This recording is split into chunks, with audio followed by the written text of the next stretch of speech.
തീർച്ചയായിട്ടും വരും. എന്നാൽ ആ ലൈറ്റും ഫാനും ഒക്കെ ഒന്ന് ഓഫ് ചെയ്തിട്ട് മുകളിലേക്ക് പോവാം. അതെ അതെ, മേലോട്ട് പോകാം. ആ തീർച്ചയായിട്ടും പോയിരുന്നു. ഞാൻ ഇക്ക തന്ന ആപ്പിൾ കടിച്ചുകൊണ്ട് മേലോട്ട് പോവാം. ആയിക്കോട്ടെ. ആപ്പിൾ അല്ല, ഇനി നമുക്ക് അടുത്ത ബിരിയാണി കഴിക്കാതിരിക്കുക. ബിരിയാണി കഴിക്കാം, തീർച്ചയായിട്ടും ബിരിയാണി കഴിച്ചിട്ടേ പോകുന്നുള്ളൂ. ആ ഇതെന്റെ second floor. First floor first floor വരുമ്പോൾ തന്നെ ഒരു ഊഞ്ഞാലുണ്ട്. ഇവിടെ ഈ പറഞ്ഞ പോലെ നമ്മൾ കയറി വരുമ്പോൾ തന്നെ ഒരു ടി വി ഉണ്ട്. ഇത് എന്താ ഇത്രമാത്രം ടി വി എന്തിനാ ഒരു വീട്ടില്? അതെന്നാന്ന് വെച്ചാല് ഉമ്മാക്ക് താഴെ ഇരുന്ന് കാണാനേ പറ്റുള്ളൂ. നട കയറി വന്ന് എപ്പോഴും വരാൻ പറ്റിയില്ല. അതിന് വേണ്ടിയിട്ട് ഉമ്മാക്ക് വേണ്ടിയിട്ട് താഴെ ടി വി സെറ്റ് ചെയ്തു. പിള്ളേരെ ഐറ്റങ്ങളെല്ലാം ഇവിടെ വന്നിരുന്ന് ഇത് കാണും. എല്ലാം പറഞ്ഞില്ല, കേബിൾ ഇല്ല. യൂട്യൂബും ടി വി മാത്രമാണ്. വൈഫൈ ഉണ്ട് ഇവിടെ. വൈഫൈ ഉണ്ട്. കുറെ ട്രോഫികൾ ഇരിപ്പുണ്ട്. രണ്ടോളം ഞാൻ കൊണ്ടുപോയിക്കോട്ടെ. എടുത്തു, ആവശ്യമുള്ള. പക്ഷെ ഫോട്ടോ എന്റേതായിരിക്കും. ഫോട്ടോ എല്ലാം കുറെ ഉണ്ടല്ലോ. കുറെ ഉണ്ട്. സ്റ്റേറ്റ് അവാർഡ് കിട്ടിയതിന്റെ ഒക്കെ അവിടെ ഇരിപ്പുണ്ട്. സ്റ്റേറ്റ് അവാർഡ് ഉണ്ട്. സ്റ്റേറ്റ് അവാർഡ് അടക്കം നമ്മൾ ഇവിടെ മേലെ കയറ്റി വെച്ചേക്കാം. ഞാൻ അതിന്റെ മേളിൽ സെറ്റ് ചെയ്യാൻ വേണ്ടിട്ട് വെച്ചിരിക്കുന്നത്. അതെ, അപ്പൊ അവിടെ ഒരു ഇച്ചിരി കൂടെ വർക്കുണ്ട്. അത് കഴിയുമ്പോൾ ഇതെല്ലാം കൂടെ അങ്ങോട്ട് കയറും. ഓക്കെ, ഞാൻ പറഞ്ഞില്ല ഇവിടെ എല്ലാം രണ്ടിൽ കൂടുതലുണ്ട്. അതായത് രണ്ട് നിലയുണ്ട് ഇവിടെ അല്ലേ? നിലയും രണ്ടെണ്ണം ഉണ്ട്. മൂന്ന് നിലയുണ്ട്. ടി വി രണ്ടെണ്ണം, ഫ്രിഡ്ജ് രണ്ടെണ്ണം, നില മൂന്നെണ്ണം. അങ്ങനെയാണ്. ഈ ഫസ്റ്റ് ഫ്ലോറിൽ ഈ പറയുന്ന പോലെ ഒരു ലിവിംഗ് റൂം ഉണ്ട്, പിന്നെ 2 ബെഡ്റൂം ആണ് ഉള്ളത്. 2 ബെഡ്റൂം ഉണ്ട്. ഓക്കെ, അതാണ് എന്റെ ബെഡ്റൂം. ഓക്കെ, അവിടെ ഒരു വരാന്തയുണ്ട്, ഒരു സിറ്റ് ഔട്ട് ഉണ്ട്. നമുക്ക് ആ വരാന്തയിൽ ചെന്ന് കുറച്ച് നേരം വർത്തമാനം പറഞ്ഞാലോ? ആപ്പിൾ കഴിച്ചുകൊണ്ട് നമുക്ക് വർത്തമാനം പറയാം. ഓ ആയിക്കോട്ടെ. ഈ പറഞ്ഞ പോലെ ചാരുസേരയും ഉണ്ട് ഇവിടെ. എല്ലാവിധ സജ്ജീകരണങ്ങളും ഉണ്ട്. ഞാൻ പഴയ ഒരു മനുഷ്യനാണ്. ഒരു പഴയ ജീവിതശൈലിയാണ് എനിക്ക്. ഇനി ഈ പറഞ്ഞ പോലെ വരാന്തയിൽ ഇരുന്ന നല്ല സുഖം. തൊട്ടപ്പുറത്ത് പാടമാണ്. പാടമൊക്കെ നമ്മൾ വിശാലമായിട്ട് കാണിക്കും. നല്ല കാറ്റുണ്ട്. ഈ പറഞ്ഞ പോലെ വൈകുന്നേരമൊക്കെ ഇവിടെ ഇരുന്ന് ചായ കുടിച്ചാൽ എന്താ രസമല്ലേ? കട്ടൻചായയും പരിപ്പൊടിയൊക്കെ ആയിട്ട് തിന്നായിരിക്കണം. സെലിബ്രിറ്റീസ് ആരെങ്കിലും നമ്മുടെ വീട്ടിലേക്ക് വരാറുണ്ടോ? ഈ പാടവും മന ഈ പ്രകൃതി രമണിയൊക്കെ കാണാൻ വേണ്ടി? ഫ്രണ്ട്സുകളായിട്ട് ഷാജോൺ അവരൊക്കെ വരാറുണ്ട്. നമ്മുടെ ചാനൽ ചെയ്യുന്നവര് കുറെ പേരൊക്കെ വരാറുണ്ട്. ഓ അടിപൊളി. ഇവിടെ ഫുള്ള് പറഞ്ഞ പോലെ ഭയങ്കര സൈലന്റാ. ഇവിടെ അറവശാലയിലേക്കുള്ള സാധനങ്ങളൊക്കെ ഇട്ടിരിക്കുന്നത്. ഓ ദൈവമേ, പാവം പശുക്കളൊക്കെ രാവിലെ തന്നെ കണി കണ്ടു ഉണരാം. പോത്തൊക്കെ. പക്ഷെ ഞാനിവിടെ രാവിലെ എണീറ്റിട്ട് തിണ്ണയിലിരിക്കുവേ. ഒരു മാവ് പൂത്ത് കിടക്കുന്നുണ്ടോ? മാവ് എവിടെ? അത് കണ്ട് കുറച്ചേരം ഇങ്ങനെ ആസ്വദിച്ചിരിക്കും. പിന്നെ ഇവിടെ കിളിക്കൂടുകളുണ്ട്. അതെല്ലാം കിളികളുടെ കളകളാരവമുണ്ട്. കളകരാരവം ഒത്തിരി പേർക്കുണ്ട്. എന്തായാലും കേക്കാം. ഫുള്ള് പ്രകൃതി രമണിയാ. അതെ, ഫുൾ രമണീയ ചേച്ചി ഉണ്ടോ തൊട്ടപ്പുറത്ത്? വേണ്ട, നല്ല പൊട്ട സാധനമായിരുന്നു.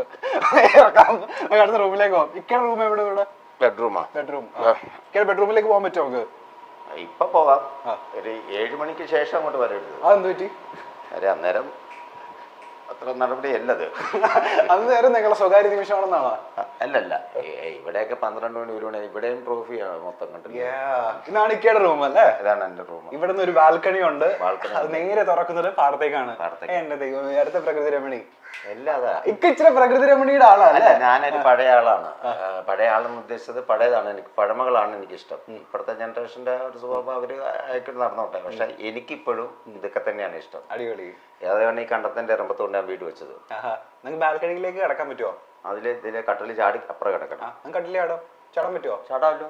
ക്യാമറമാൻ ഒപ്പം ചാടോ? നിങ്ങൾ ഒപ്പം ചാടാ. ചാടുവോ? വായോ. ഞാനിങ്ങനെ ഞാനും ഇങ്ങനെ വരും. അങ്ങനെ തന്നെ വാ.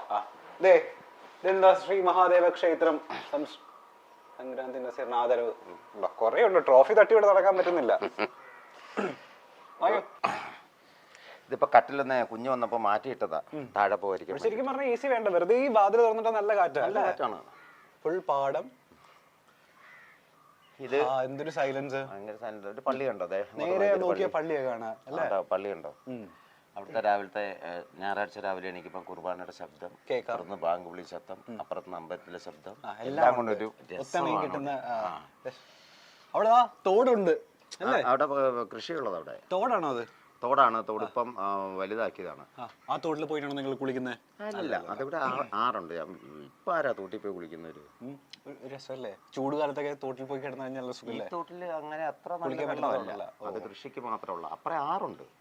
മീനച്ചിലാറുണ്ട്. ഓ, അവിടെ പോയി പണ്ടൊക്കെ അവിടെയായിരുന്നു കുളി.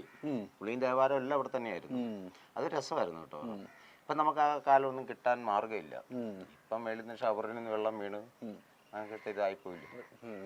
പക്ഷെ ഈ ചൂടുകാലത്തൊക്കെ ഈ പറഞ്ഞ പോലെ മീനച്ചിലെല്ലാം ആറിൽ പോയിട്ട് ഒന്ന് ആറാടി കഴിഞ്ഞാൽ കുളിച്ചാൽ രണ്ട് കാര്യമാണ്. ഒന്ന് നീന്തിയാല് നമുക്ക് ആരോഗ്യം കുറച്ച് ഇതാകും. അതെ, ഇക്കൊക്കെ നീന്താൻ അറിയോ? എനിക്കറിയാം. ഓ, ഞാൻ പാലത്തിന് മേളിൽ നിന്നൊക്കെ എടുത്ത് ചാടുന്ന ആളാണ്. ആ, ട്രെയിൻ വരുമ്പോ എടുത്ത് ചാടും. വാ വാ, അടുത്ത റൂമിലേക്ക് പോകുമ്പോ മാസ്റ്റർ ബെഡ്റൂം. മാസ്റ്റർ ബെഡ്റൂം ഇതാണ്. ഓക്കെ, അപ്പൊ നമുക്കിനി അടുത്ത സ്ഥലത്തേക്ക് പോവാം. ഓക്കെ, ഇനി നേരെ എങ്ങോട്ടാ? ഇത് നമ്മുടെ എക്സ്ക്ലൂസീവ് സ്ഥലത്തേക്ക് നമ്മൾ പോകുന്നത്. തിയേറ്റർ മൂന്നാമത്തെ നിലയിലാണ് നമ്മുടെ തിയേറ്റർ ഉള്ളത്. തിയേറ്ററിൽ നമുക്ക് സിനിമ കാണാൻ പറ്റുമോ? സിനിമയ്ക്ക് ഇപ്പൊ ഒരു ചെറിയൊരു പ്രശ്നമുണ്ട്. കാര്യം ഒരു AVR കംപ്ലൈന്റ് ആണ്, അതുകൊണ്ട് ഇപ്പൊ കാണാൻ പറ്റിയില്ല. ഇനി അടുത്ത പരിപാടിക്ക് കാണാം, സെറ്റാക്കാം. പക്ഷെ നമുക്ക് തിയേറ്ററിൽ കാണാൻ പോവാം. അത് കാണാം. തിയേറ്റർ വിസിറ്റ് നടത്താൻ പോകണം നമ്മൾ. ഓക്കെ, ഞാൻ പോമേലേക്ക്. ഇതാണ് നമ്മുടെ മൂന്നാമത്തെ നില. മൂന്നാമത്തെ നില എപ്പോഴാണ് റീസെന്റ് ആയിട്ടാണ് പണിത് അല്ലേ? ഇപ്പൊ ഒരു 5-6 മാസം ആയി കാണും. മാത്രമല്ല ഇക്കയുടെ ഹോം ടൂർ അങ്ങനെ അധികം ഇക്ക ചെയ്തിട്ടുമില്ല. നമ്മൾ ആദ്യമായിട്ടാണ് ഒരു ചാനലിൽ വരുന്നത്. ഇക്കയുടെ ഫുൾ ട്രോഫിയും കാര്യങ്ങളൊക്കെ നൂല് കൊണ്ട് ഉണ്ടാക്കിയ ഒരു സാധനം ഉണ്ട് ഇവിടെ. എന്റെ ഒരു ഇതുണ്ട്, അത് സെറ്റ് ചെയ്യാൻ വേണ്ടി എഴുതി വെച്ചിരിക്കുന്നത്. പിന്നെ ഈ 2 സൈഡിലും ട്രോഫികള് കാര്യങ്ങളൊക്കെ വരും. ലൈറ്റപ്പ് ഒക്കെ പ്രത്യേകത ഉണ്ട്. കുറച്ചുകൂടെ പണി തീരാനുണ്ട്, സെറ്റ് ചെയ്തോണ്ടിരിക്കുന്നത്. ഇപ്പൊ തന്നെ നല്ല ഭംഗിയുണ്ട് കാണാൻ. പണിയും കൂടെ തീർന്നു വരുമ്പോ ഗംഭീരമാവും. നമുക്ക് എന്നാ ഐശ്വര്യമായിട്ട് വലുതേല് വെച്ച് തിയേറ്ററിലേക്ക് കടന്നല്ലോ. തീർച്ചയായിട്ടും. ഓക്കെ, ഇനിയാണ് ആ എക്സ്ക്ലൂസീവ് സ്ഥലത്തേക്ക് നമ്മൾ കടന്നു പോകാൻ പോകുന്നത്. കമോൺ, ഞാൻ ആദ്യമായിട്ടാ ഒരു വീട്ടിലെ തിയേറ്ററിൽ കാണുന്നത്. സീരിയസ്ലി ഒക്കെ വിശ്വസിക്കുന്നുണ്ടോ? അല്ല, നുണയാണോ സത്യമാണോ? സത്യം, അത് സത്യം. ഞാൻ സത്യം മാത്രം പറയാറുള്ളൂ. ആണല്ലേ? ഇതാണ് തിയേറ്റർ. അപ്പൊ യെസ്, ഗംഭീരമായിട്ടുള്ള വിശാലമായിട്ടുള്ള തിയേറ്റർ. ഇവിടെ ഇരുന്നാണ് നിങ്ങൾ സിനിമയെ കാണുന്നത്? ഇവിടെ ഇരുന്നാണ് സിനിമ എല്ലാം കാണുന്നത്. ഏറ്റവും റീസെന്റ് ആയിട്ട് കണ്ടൊരു സിനിമ ഏതാ? ഞാൻ പുതിയ പടങ്ങളൊന്നും കാണാറില്ലല്ലോ. താഴെ വെച്ച് പറഞ്ഞില്ലായിരുന്നു, എല്ലാം പഴയ പടങ്ങളെ കാണുള്ളൂ. പഴയ പടം ഏതാ കണ്ടേ? ഇപ്പൊ കഴിഞ്ഞ ദിവസം കണ്ടത് ബാബു മോൻ എന്ന് പറഞ്ഞൊരു പടം. പ്രേം നസീർ പടം. പ്രേം നസീർ, അർബാസി, ബഹദൂർ അവരുടെ സിനിമ ഞാൻ കാണത്തുള്ളൂ. എനിക്ക് ഭയങ്കര ഇഷ്ടമാണ് അത്. പ്രേം നസീറിന്റെ ആ മീശയോടുള്ള സ്നേഹം കൊണ്ടാണ് മറ്റേ ആ മീശ വെച്ചത്? അതുകൊണ്ടല്ല, അല്ല, ആ കാലഘട്ടത്തിലുള്ള ഒരുമാതിരിപ്പെട്ട എല്ലാവർക്കും ആ മീശയേ ഉള്ളൂ. ഈ മീശ ഇപ്പൊ അടുത്ത കാലത്ത് ഞാൻ വേറൊരാളെ കണ്ടിട്ട് വെച്ചതാണ്, തട്ടിമുട്ടിക്കാത്ത. ഞാൻ വിചാരിച്ച സീരിയലുകാർ അങ്ങനെ ഒരു കാര്യം പറഞ്ഞിട്ടുണ്ടാവുന്ന മീശയുടെ കാര്യം അല്ല, ഇക്ക തന്നെ വെച്ചതാ? ഞാൻ തന്നെ വെച്ചത്. അതെന്റെ ഐഡിയ ആണ്. ആ കോസ്റ്റ്യൂമും ഡ്രസ്സും ബാഗും ഇതും മുടിയെല്ലാം ഇക്കയുടെ ഐഡിയ. എന്റെ ദൈവമേ, ഇക്കതെ നമ്മൾ കയ്യിൽ കിട്ടുന്ന സമയത്ത് ഒരു സാധനം പറയാൻ എല്ലാവരും പറഞ്ഞിരുന്നു. ഏത് സാധനമാണെന്ന് അറിയാം? ഏത് ഡയലോഗാണെന്നറിയോ? ഏതായിരിക്കും ഇക്ക പറഞ്ഞത്? ഗസ് ചെയ്തേ. കമോൺ ബേബി ഹോയ ആണോ? കമോൺ ബേബി ഹോയ ഉണ്ട്, അതല്ലാതെ വേറെ ഏതാണ്? മറ്റൊരു ട്രെൻഡിങ് ആയിട്ട് ഓടിക്കൊണ്ടിരിക്കുന്ന മറ്റൊരു സാധനം ഉണ്ടല്ലോ. എന്താ അത്? അതാണോ? അതെ, ഫസ്റ്റ് നൈറ്റിന്റെ ആ സാധനമാണ്. ഫസ്റ്റ് നൈറ്റിന്റെ നേരത്തെ ഒരു ചാനലിൽ ചെയ്ത് ഞാനത്. തൊട്ടോട്ടെ എന്ന് പറയുന്നത്. ആ സാധനം. അപ്പൊ ഇതാണ് നമ്മുടെ തിയേറ്റർ എന്ന് പറയുന്ന സാധനം. ഇതൊരു ബെഡ്റൂം കൂടെയാണത്. അല്ല, ആ സാധനം ഇടാൻ അതോ? അതിന് ഇപ്പം പെണ്ണുങ്ങൾ ആരെങ്കിലും വേണം, അല്ലാതെ പെണ്ണുങ്ങളുണ്ടെങ്കിൽ എനിക്ക് ആ ഫീല് വരുള്ളൂ. കുറച്ച് നേരത്തേക്ക് എന്നെ ഒന്ന് പെൺകുട്ടിയായിട്ട് സങ്കല്പിക്കാൻ വേണ്ട. പിന്നെ നീ എന്നെ ഡെയിലി വിളിച്ചോണ്ടിരിക്കും. ഇത് ട്രോളാ. ഞാൻ എയറിൽ നിന്ന് ഇറങ്ങിയുള്ളൂ. ആണോ? അപ്പൊ എയറിലിരിക്കലാണ് മെയിൻ പരിപാടി. ഇതൊക്കെ തന്നെ ഇന്റർവ്യൂ ചെയ്യുക, എയറിൽ പോവുക, അതൊക്കെ തന്നെ. പക്ഷെ അതൊക്കെയാണ് ഇപ്പോഴത്തെ വൈറൽ സാധനങ്ങൾ കേട്ടോ. ഞാൻ നിങ്ങളുടെ പല എപ്പിസോഡിലും കാണാറുണ്ട്. പല എപ്പിസോഡിലും കാണാറുണ്ട്. അതില്ലാത്തെല്ലാം വൈറലായിരിക്കുന്ന ഇങ്ങനെയുള്ള കാര്യങ്ങളാണ് അതിൽ വൈറലായിട്ടുള്ളത്. അതെ, അതാണ് ഇപ്പോഴത്തെ ഓഡിയൻസിന് ഇഷ്ടം തോന്നുന്നു. ഭയങ്കര ഇഷ്ടം കൊണ്ട് എന്നെ പുറത്തി മുട്ടിക്കുകയാണ്. ഇതിപ്പോ എത്ര വർഷം ഇവിടെ ഈ സംക്രാന്തിയിൽ ഈ വീട് വീട് ഞാൻ വാങ്ങിച്ചിട്ട് ഒരു 10-25 വർഷമായി. ഇതിന്റെ നേരത്തെ ഒരു ചെറിയ വീടായിരുന്നു, നമ്മുടെ അരപ്രൈസ് ഒക്കെ ഉള്ള വീടില്ലേ, ചെറിയ കുഞ്ഞു തിന്നൊക്കെ ഉള്ള, അതായിരുന്നു ഇവിടെ. അതെ, പിന്നെ രണ്ടാമത് പുതുക്കി പണിത. ഇങ്ങനെയുള്ള ഇംഗ്ലീഷ് വീടുകളിൽ വെച്ചാൽ എനിക്ക് മറുപടി പറയാൻ ഇച്ചിരി ബുദ്ധിമുട്ടുണ്ട്. കാര്യം ഞാൻ പഠിച്ച മുളന്ന് ഹോങ്കോങ്ങിലാണ്. ഇവിടുത്തെ ഇംഗ്ലീഷുമായിട്ട് ഞാൻ കമ്പയർ ആകത്തില്ല. എന്റെ ഭാഗത്ത് മിസ്റ്റേക്ക് ഉണ്ട്, ഞാൻ ചോദിക്കാൻ പാടില്ലായിരുന്നു. പുതുക്കി പണിതാണോ അത് പൊളിച്ചിട്ട് ഞാൻ പണിതാണ്. ഒരു വർഷം കഴിഞ്ഞു. ഇപ്പൊ ഒരു വർഷം 2 മാസം ആകുന്നു ഇപ്പൊ പൊളിച്ചു പണിതിട്ട്. അപ്പൊ ഈ ആദ്യം 2 നില ഒന്നും ഉണ്ടായിരുന്നില്ല? അത് 2 നില ഇല്ല, ഒരു ചെറിയ അരപ്രൈസ് ഉള്ള വീടില്ലേ, ഓടിട്ട ഒരു കുഞ്ഞു വീടായിരുന്നു. പക്ഷെ ആ വീട്ടിലല്ല ഞാൻ താമസിച്ചു. ഞാൻ വാടകയ്ക്ക് താമസിക്കുമായിരുന്നു. ഇതന്നേരം സാമ്പത്തിക ടൈറ്റ് കൊണ്ട് വേറൊരു പാർട്ടിക്ക് വാടകയ്ക്ക് കൊടുത്തിട്ട് ഞാൻ വേറൊരു വീട്ടിൽ പോയി വാടകയ്ക്ക് താമസിക്കുകയായിരുന്നു.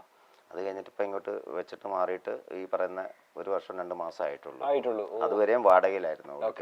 പക്ഷേ തൊട്ടപ്പുറത്ത് 2 വീട് നമ്മളെ വേറെ പണിയൊന്നുണ്ടല്ലോ, അതിനോട് പറഞ്ഞിരുന്നല്ലോ. അത് ഇപ്പൊ 2 വീട് ഞാൻ അപ്പുറേ വാങ്ങിച്ചിട്ടുണ്ട്. ഒരു കാരണം ഇപ്പൊ പടന്നുകൊണ്ടിരിക്കുന്നത്. അതിന്റെ അപ്പുറത്ത് വേറൊരു വീടും കൂടെ നമ്മൾ അടുത്ത കൂടെ വരുമ്പോ ചിലപ്പോ ആ വീട്ടിലായിരിക്കും ഉണ്ടാവുക. അവിടെ ഞാൻ വരികയായിരുന്നു. ഞാനിവിടെ ഈ കണ്ടത്തിന്റെ ഇറമ്പിലെ വരുള്ളൂ. അതെന്താന്ന് വെച്ചാൽ അതെനിക്കൊരു ഇഷ്ടമാണ്. കാര്യം ഇപ്പൊ ഇവിടെ ഇരിക്കുമ്പോൾ നല്ല സുഖത്തിലൊരു കാറ്റ് വരുന്നില്ലേ. ആ റോഡ് സൈഡിൽ പോയിന്നാലോ കംപ്ലീറ്റ് പുകയും പൊല്യൂഷനും തിരക്കും ഓണടിയും. ഇവിടെ മെഡിക്കൽ കോളേജ് അടുത്തുള്ളതുകൊണ്ട് ആംബുലൻസ് എപ്പോഴും ഇങ്ങനെ പൊക്കോണ്ടിരിക്കും. ഇവിടെ ഭയങ്കര സൈലൻസ് ആണ്. ഈ പ്രദേശത്തിന്റെ ഏറ്റവും വലിയ ഹൈലൈറ്റ് എന്ന് പറയുന്നത് പാടം, കാറ്റ്, ഈ പറഞ്ഞ ഫാനും ഒന്നും വേണ്ട, സുഖമായിട്ട് ഇവിടെ ഇരിക്കാം.